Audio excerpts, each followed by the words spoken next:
मूर्ति है, उसी के किनारे में दोनों बच्ची वहां पर बरहाना हालत में पड़ी हुई है, नंगे हालत में पड़ी हुई है। उन बच्चों को होश में लाया गया। उन बच्चियों ने कहा कि हमारे साथ बलात्कार हुआ है, हमारी इज्जत लूटी गई है। किसने लूटा? किसने ये हालत की तुम्हारी? ये जो यहाँ के संत हैं, यहाँ के जो महाराज हैं, जो पूजा अर्चना कराते हैं, उन्होंने मेरे साथ जोर जबरदस्ती की और मेरा बलात्कार उन्होंने किया। और कोई बैद नहीं, जब आसाराम बापू कर सकता है, जो जेल के अंदर बंद है, बाबा गुरमीत सिंह राम रहीम कर सकता है। सैकड़ों ऐसे प्रूफ हैं इस धरती के ऊपर जो धार्मिक लोग बच्चों की इज्जत लूटते हैं अपने अपने आश्रम के अंदर, अपने अपने जगहों के अंदर में बैरकैफ। तो उन्होंने कहा, बेटियों को उठाया सबने, लोकल नेता, लोकल जितने भी राजा थे वो सब के सब हिंदू समाज से थे, काशी, वाराणसी, बनारस के अंदर। तो सबने कहा कि ये जगह तो अपवित्र हो गई, ये मंदिर भी, ये मूर्ति भी खंडित हो गई, इस जगह को एक काम करो, तोड़ दो। औरंगजेब तक आवाज पहुंची तो औरंगजेब ने सबको बुलाया और सबको कहा कि तुम इस मंदिर को, तुम इस मूर्ति को एक काम करो, ये जो मंदिर है अगर तुम लोग ढाना चाहते हो तो मंदिर को तुम लोग ढा सकते हो, लेकिन इस मूर्ति की क्या गलती है? ये जो विश्वनाथ की मूर्ति है इसको मत तोड़ो, इसमें बहुत पैसे लगे हैं, बड़ी मेहनत हुई है, इससे तुम्हारा आस्था जुड़ा हुआ है। जिसने गुनाह किया है, जिस जगह पर गुनाह किया है, वो जगह तुम्हारे अकीदे के मुताबिक नापाक हो सकती है। इसलिए एक काम करो, जगह को तुम लोग तोड़ सकते हो लेकिन विश्वनाथ की मंदिर को मत तोड़ो, ये विश्वनाथ की मूर्ति को मत तोड़ो। विश्वनाथ जी की मूर्ति उठाकर दूसरी जगह पर रखता है, रखवाता है कौन?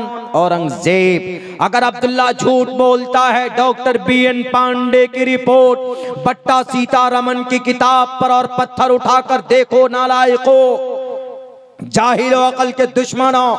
औरंगजेब ने उस मूर्ति को उठाकर दूसरी जगह रखवाता है, उस मंदिर को तोड़ दिया जाता है औरंगजेब के जरिए नहीं, वहां के खुद लोकल इंसानों के जरिए, वहां के राजाओं के जरिए से कि ये जगह नापाक हो गई, बेटी की इज्जत लूटी गई, तो हम इस जगह को नहीं देखना चाहते। औरंगजेब ने उस मूर्ति को दूसरी जगह पर रखवाया और औरंगजेब खड़े होकर उस मूर्ति के ऊपर फिर भव्य मंदिर बनाया। उसी मंदिर का नाम आज काशी विश्वनाथ की मंदिर है जो बनारस के अंदर मौजूद है। वही काशी विश्वनाथ की मंदिर को औरंगजेब ने नहीं बनाया। जब आसाम गए, कामाख्या देवी की मंदिर को बनाने वाला औरंगजेब था। जब ये उज्जैन गए, महाकाली की मंदिर को बनाने वाला यही औरंगजेब था। और कई जगहों के ऊपर औरंगजेब ने मंदिरें बनाई हैं। जब ये औरंगाबाद, जब ये मुंगेर पहुंचे तो वहां सीता कुंड जो गर्म पानी निकलता है, वहां पर 70 बीघा जमीन औरंगजेब ने अता किया है सीता कुंड को। ये तो टीवी पर नहीं चलाया जाता, ये कभी भी डिबेट में नहीं आता, सिर्फ अपने डुप्लीकेट खुदाओं की चापलूसी करते हैं ये लोग। और फिर नफरत की बातें कि मंदिर तोड़कर बनाया गया, मंदिर तोड़कर बनाया गया। मंदिर 100 मंदिर तोड़कर अगर मस्जिद बनाया जाए तो वो मस्जिद जायज नहीं है। इस्लाम में जायज ही नहीं है मंदिर तोड़कर किसी जमीन को कब्जा करके उसके ऊपर मंदिर बनाना। तो कैसी बात करते हो? अगर होता ऐसा, औरंगजेब अगर ऐसा होता तो औरंगजेब पूरे भारत के अंदर 50 साल तक अखंड भारत में हुकूमत की। उसने टोटल मस्जिदों को, मंदिरों को तोड़ दिया होता, एक भी मंदिर नजर ना आता। और बहुत लंबा जमाना नहीं, 1707 के अंदर उनकी वफात हुई, यानी अब से तकरीबन मेरे ख्याल से 600 साढ़े 600 साल पहले की जिंदगी। इतने दिनों के अंदर एक भी मंदिर नजर नहीं आता, लेकिन नहीं, उन्होंने मंदिर नहीं तोड़ा है, उन्होंने मस्जिदें तामीर जो की वहां पर मस्जिदे ज्ञानवापी। तो वहां पर उन्होंने जब मंदिर बनाना शुरू किया, देखा कि एक छोटी सी मस्जिद बनी हुई पहले से, उनके दादा परदादा के जमाने से, अकबर के जमाने से, 1606 में वफात हुई अकबर का, तब से वो मस्जिद वहां पर मौजूद है, तब से मौजूद है। तो औरंगजेब तो बनाया तोड़ा ही नहीं किसी मंदिर को, तो कैसे बोला जाता है कि मस्जिद ज्ञानवापी को तोड़कर औरंगजेब ने ये मंदिर तोड़कर मस्जिद बनाया? उसने तो मंदिर बनवाया है, उसने तो विश्वनाथ की मूर्ति को बचाया है। किस अदालत में आने के लिए बोलना चाहते हो? बोलो, वहां पर आकर बोलूंगा मैं। लेकिन नहीं, आज तक प्रूफ हो पाया किसी मंदिर को तोड़कर मस्जिद बनाया? बाबरी मस्जिद भी प्रूफ नहीं हुआ। सुप्रीम कोर्ट ने भी ये कबूल किया कि जो मस्जिद है ये मस्जिद ही थी, किसी मंदिर को तोड़कर मस्जिद नहीं बनाई गई। सुप्रीम कोर्ट ने यह एतराफ किया जब फैसला दिया था। नहीं प्रूफ कर पाए, इसीलिए मैं कहता हूं प्रूफ कर दीजिए, टोटल मस्जिदें आपकी। और फिर क्या झगड़ा है ये भाई? 400, 500, 600, 700 साल पहले का मामला, तब का झगड़ा अभी लेकर आ रहे। कौन बनाया, क्या तोड़कर बनाया? अरे अभी जो जगह जहां पर जो चीज है उसको तो मत तोड़िए। हिस्ट्री बनाना चाहते हो तो आगे हिस्ट्री फ्यूचर में बनाया जाता है। मुस्तकबिल पास्ट के चीजों को तोड़कर गलत फैसले दे देकर हिस्ट्री नहीं बनाई जाती। अल्लाह की मदद भी क्यों नहीं आ रही है मुसलमानों? बैतुल्लाह को तोड़ने के लिए तो अबरहा आया था, हाथी लेकर, 350 हाथी लेकर आया था। लेकिन अल्लाह ने किसको भेजा? तैरन अबाबिल तरमीहिम बिहिजारतिम मिन सिज्जील। ये जो गोली बनी है ना, जो बंदूक में AK-47 में डालते हैं, गोली जो निकलती है बाहर को तेजी के साथ में, इस गोली की शुरुआत हुई है तैरन अबाबिल के चोंच में, जो मसूर के दाल के कलअदस, मसूर के दाल, उसकी जो दाल के जो दाने होते हैं इतने छोटे छोटे चोंच में, और दोनों पैरों में जो वो कंकरी थी, जो पत्थर था, उसी पत्थर को, उसी कंकरी को देखकर गोली की शुरुआत की गई है। तैरन अबाबिल को भेजा, 3 पत्थर, एक चोंच में, दोनों पैरों में, और जहां पर जिसके सर पर वो लगता और वहीं पर वो इंसान ढेर हो जाता। किस लिए? वो मस्जिद को शहीद करने के लिए चला था, काबतुल्लाह को शहीद करने के लिए चला था। मस्जिद अक्सा 2 मरतबा यहूदियों ने अपने कब्जे में, ईसाइयों ने अपने कब्जे में लिया, लेकिन दोनों मरतबा, एक मरतबा उमर फारूक ने, दूसरी मरतबा सुल्तान सलाहुद्दीन अय्यूबी ने अपने कब्जे में लिया। अल्लाह की मदद आई हमेशा। बद्र के मैदान में सहाबा लड़ रहे हैं, 313 ज्यादा नहीं है, 313 ही है, लड़ रहे हैं, परेशान हो रहे हैं।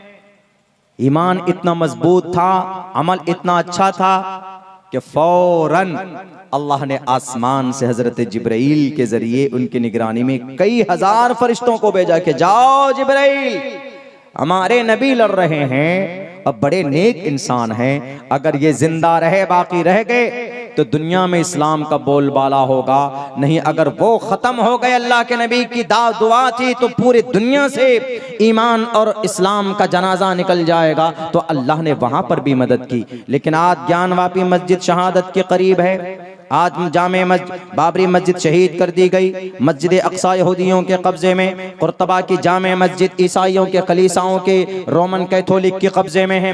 क्या वजह है कि अल्लाह की मदद नहीं आ रही है? वजह कौन है? अल्लाह की मदद में रुकावट कौन है? हमारा और आपका बुरा अमल रुका हुआ है। हजरत मूसा को अल्लाह ने कहा कि ए मूसा, जब तुम पर कोई जालिम बादशाह, जब तुम पर कोई जालिम बादशाह मुसल्लत हो जाए, एक चाय बेचने वाला PM बन जाए और एक घंटी बजाने वाला CM बन जाए, तो समझ जाना कि तुम्हारी कौम के जब उनका जुल्म बढ़ जाए, कोई भी बन सकता, PM कोई बन सकता, CM कोई बन सकता, लेकिन जब उनका जुल्म बढ़ जाए तो समझ जाना कि तुम्हारे बुरे आमाल की वजह से उनका जुल्म बढ़ा है। जब कोई जालिम बादशाह तुम पर मुसल्लत हो जाए तो समझ जाना कि तुम्हारे बुरे आमाल, तुम्हारे बुरे अफआल बहुत बढ़ गए हैं, गुनाह बहुत बढ़ रहे हैं तुम्हारे। इसीलिए तुम दुआ करना, हजरत मूसा से रब कह रहा है कि दुआ करना और कौम के लोगों से कहना कि तौबा करो, अलग अलग मत हो जाओ। हम मुसलमान आलमी सतह पर अलग अलग, दुनिया, पूरी दुनिया को 10 दिन तक खाना खिला सकती है कौन? जजीरतुल अरब। पूरी दुनिया को 10 दिन तक बिठाकर इतनी दौलत अल्लाह ने दी। जजीरतुल अरब में ओमान है, कतर है, बहरैन है, और ये आपका यूनाइटेड अरब अमीरात है, यूएई जिसको बोलते हैं, जहां दुबई है उसका कैपिटल अबू धाबी, सऊदी अरब भी उसी में आता है। 10 मुल्क जिसको जजीरतुल अरब बोला जाता है। दुनिया की किसी जमीन पर अल्लाह ने इतनी दौलत नहीं रखी जितनी जजीरतुल अरब के अंदर दौलत रखी है। सरकारी आंकड़े बताते हैं कि अगर पूरी दुनिया को 10 दिन तक खाना खिलाना पड़ जाए, पूरी दुनिया में 10.5 अरब इंसान है, 10 दिन तक खाना खिलाना पड़ जाए बिठा करके, तो बड़ी आसानी के साथ में ये जजीरतुल अरब वाले खिला सकते हैं। लेकिन पता है क्या है वहां पर? वहां पर मस्जिद से इनको मोहब्बत नहीं है। किस चीज से मोहब्बत है? मंदिर से मोहब्बत है। मैंने एक बयान दिया था कुछ दिनों पहले कि भाई अरब के अंदर में कुछ बादशाह हैं, उनका लिंक जुडाइज्म से है, तो हमारे खिलाफ एक पर्चा निकाल दिया गया था। यही सीमांचल में हमारे कुछ साथियों ने मौलाना अब्दुल्ला को बैन करो, कैसे इन्होंने जजीरतुल अरब के खिलाफ बोल दिया। क्या बोलोगे? यूएई का प्रेसिडेंट, यूनाइटेड अरब अमीरात, इन जजीरतुल अरब में सबसे ज्यादा मालदार दुबई जजीरतुल अरब में से यूएई में आता है, अरब अमीरात में आता है। अरब अमीरात अलग कंट्री है, अरब अमीरात अलग कंट्री, उसी के अंदर दुबई शहर दुबई है। उसका पता है उसका बानी कौन? उसका बानी क्या बोलेंगे, उसका फाउंडर, उसका पहले से मेहनत करने वाला कौन? उसका नाम है मोहम्मद बिन जैद अन-नहयानी। मोहम्मद बिन जैद अन-नहयानी 27 एकड़ जमीन दी है इन्होंने। किस लिए 27 एकड़ जमीन? कहां पे? कैपिटल में, अबू धाबी। ये यूएई का जो राजधानी, उसकी जो राजधानी है, वहां पर 27 एकड़ जमीन दी है मोदी जी को। किस लिए पता है? मंदिर बनाने के लिए। देखिए, मस्जिद बनाने के लिए कुछ नहीं, मंदिर बनाने के लिए 27 एकड़ जमीन, 1,10,000 स्क्वायर फीट में मंदिर, भव्य मंदिर बनेगा। जजीरतुल अरब जहां कुरान नाजिल हुआ, सहाबाए किराम के मुकद्दस मकामात कदम पड़े, जिब्राइल अमीन की आमद हुई, वो जजीरतुल अरब जहां पेट्रोल निकलता है, जहां डीजल निकलता है, जहां कोयले, जहां सोने चांदी निकलते, मोहम्मद बिन जैद अन-नहयानी ने कहा मैं आपको 27 एकड़ जमीन दे रहा हूं, कोई पैसा नहीं, लेकिन आप इंडिया के अंदर मोदी जी हमारे बाबरी मस्जिद को वापस कर दीजिए। किया? नहीं किया। बोल सकते थे ना वो। इसीलिए मैं कहता हूं कि एक नंबर के मुनाफिक हैं ये जजीरतुल अरब के अंदर जितने भी बैठे हुए लोग हैं, पैसों के गुलाम हैं। मस्जिद से कोई मोहब्बत नहीं। मस्जिद बनाने के लिए आपने 27 एकड़ जमीन नहीं दी, बुतों की पूजा के लिए आपने 27 एकड़ जमीन दे दी, तो अल्लाह तबारक व तआला इन मस्जिदों को शहीद करेगा कि नहीं करेगा? अल्लाह की मदद आएगी कि रुक जाएगी? क्यों? मस्जिद से मोहब्बत ही नहीं। केरला के अंदर में सैलाब और तूफान आया, 500 करोड़ रुपए दिए उन्होंने, यूएई वालों ने, यूनाइटेड अरब अमीरात वालों ने, लेकिन वहीं करीब में गजा पट्टी में 50,000 मार दिए गए, शहीद कर दिए गए। 500 करोड़ तो दूर की बात, 5 रियाल भी नहीं दे सका। ऐसे दकियानूसी जालिम है ये लोग। इसीलिए अल्लाह की मदद नहीं आ रही। अल्लाह की मदद क्यों रुकी हुई?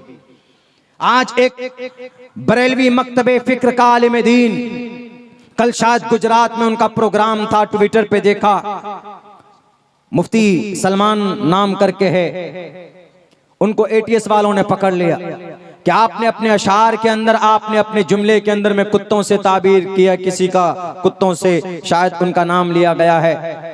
तो उनको एटीएस वालों ने पकड़ लिया कि आप भड़का रहे हैं, आपने किसका अपमान किया है? सवाल जवाब हो रहा है।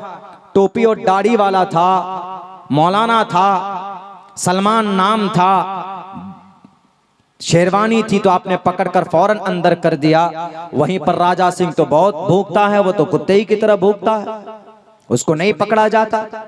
उत्तर प्रदेश के अंदर में कई सारे ऐसे लीडर हैं जो हिंदू मुस्लिम को लड़ाने के लिए बातें करते हैं। सोशल मीडिया में सैकड़ों वीडियोस मौजूद हैं, आप देखेंगे तो आपको पता चलेगा कि अनाप शनाप माइनॉरिटीज के खिलाफ गाली बकते हैं। किसी को एटीएस वालों ने पकड़कर अंदर नहीं किया।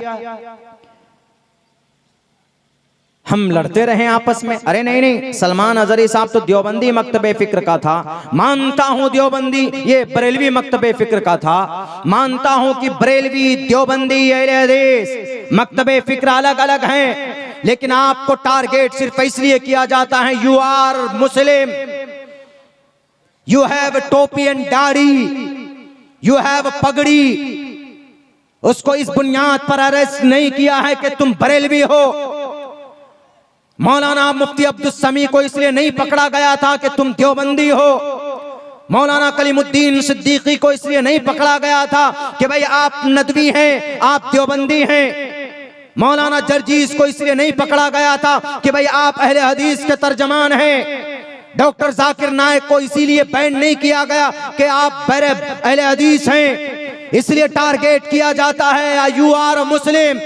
अरे जब काफिर और मुशरिक आपको मुसलमान समझते हैं तो भारत का, पूरी दुनिया का मुसलमान अपने आप को मुसलमान क्यों नहीं मानता? एक दूसरे की मदद में क्यों नहीं खड़ा होता? सवाल करना चाहिए गुजरात ATS से कि मुफ्ती साहब ने अगर कुत्तों से ताबीर की है तो कोई गलत नहीं की, इसलिए कि बेटियों की इज्जत को लूटते हैं। 17 बेटियों की इज्जत लूट कर उनके कंकाल मिलता है यहाँ मुजफ्फरपुर बिहार के अंदर। मासूम बच्ची जाती है पढ़ने के लिए, उनके ऊपर पेट्रोल डालकर जला दिया जाता है। तो ये कुत्ता नहीं है तो क्या है? ये कुत्तों जैसी सिफत है। अगर उन्होंने बोला है किसी को तो गलत नहीं बोला है। ATS वालों ईमानदार बनो, देश के मुजरिमों को पकड़ो। आपकी हथकड़ी विजय माल्या के हाथ में नहीं लगती, आपकी हथकड़ी मेहुल चौकसी के हाथ में नहीं लगती, आपकी हथकड़ी और दूसरे बाल मुकुंद आचार्य के हाथ में नहीं लगती जो देश के कानून और संविधान के खिलाफ बोलते।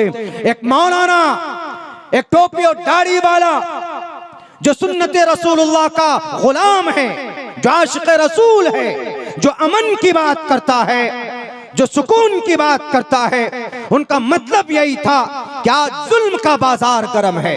आज हर तरफ देखो तो जानवरों के बिलमुकाबिल इंसानों की कोई कीमत नहीं रह गई है। जानवरों को पूजते हैं लोग, इबादत करते हैं, और इंसानों को लोग मारते हैं तलवारों से। ये कुत्ता गिरी नहीं है तो क्या है?